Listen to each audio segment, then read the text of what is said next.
So an exciting climax to the F1 season on the track, but off it, the sport is facing big problems. Global TV audiences are down, and several teams like Marussia and Caterham have had to pull out of the sport over financial concerns. Now, some have blamed the man who runs Formula One, Bernie Ecclestone. Currently, his company gets 50% of the sport's revenue. However, earlier this year, there was a big shake-up behind the scenes when US firm Liberty Media bought F1 for $4.4 billion from private equity firm CVC Capital.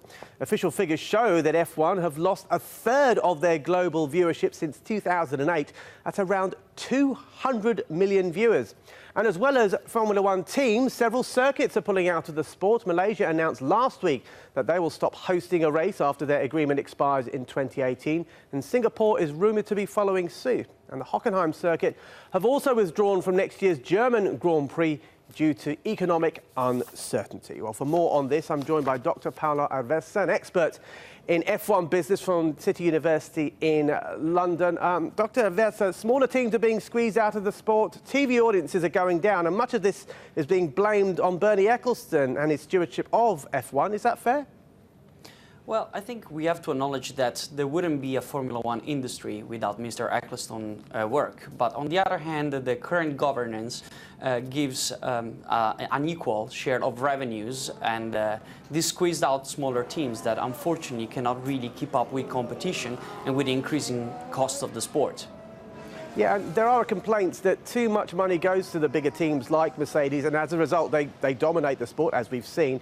And some would say making it more boring. Would you agree?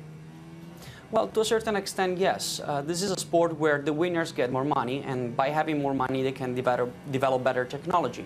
So I think it would be more fair to split the revenues of the sport equally, because the winners would make more money anyway through better sponsorship and more visibility. Yeah, and what can a company like Liberty Media do to reverse this? I mean, they've said that they want to protect the iconic races, but we've seen that the German Grand Prix is in trouble. The Italian Grand Prix at Monza could also be under threat. Do you think that Liberty Media could reverse this trend? I think they could reverse, and I hope they will. They need to have a long-term investment plan and thinking that we need first to save the sport. A good way to do it is in 2020, when the Concord Agreement will be renegotiated, to actually make sure that even smaller teams are included in the decisions and the revenues are split more equally.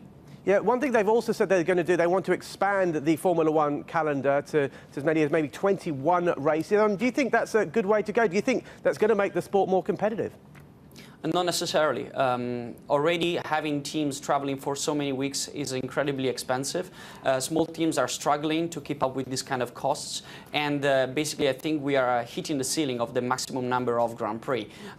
This would bring more revenues to the sport, but not necessarily make the team more competitive. And I think the number should be kept, and the sport should be brought to places where actually there's a real interest in the sport and where the circuits can actually be filled with fans. So you're quite optimistic for the sport's future, though? I want to be optimistic. I hope there will be a long-term perspective, because otherwise the Formula One as a sport and as an industry risks to become more and more peripheral in the years to come. Dr. Aversa, great to hear your thoughts, and now we'll have to leave it there for now.